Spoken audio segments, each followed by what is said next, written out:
Welcome back to Mitchell Makes Vids, where we cut through the noise to spotlight stocks with real momentum.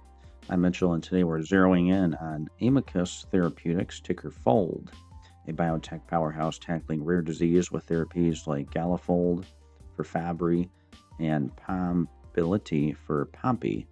Fast forward to 2025, the numbers are firing on all cylinders. In Q3, Amicus reported a blockbuster $169 million in revenue.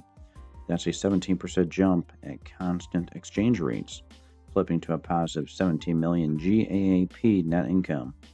Cash reserves swell to 264 million, up 33 million quarter over quarter, fueling their pipeline, and the market's loving it. Just yesterday, December 12th, Wall Street analysts pegged a whopping 60% upside potential, with Goldman Sachs turning bullish post-earnings. Today, FOLD blasted to a 52-week high and a fresh strong buy recommendation, trading around $10.80, up over 10% this week alone.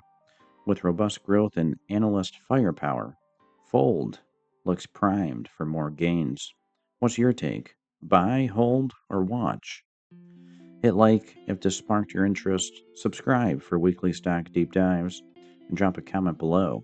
Thanks for watching. See you next time on Mitchell Makes Vids. Guys, check the links in the video description below. Make some cash. Become a member of my YouTube channel today. See you in the next one.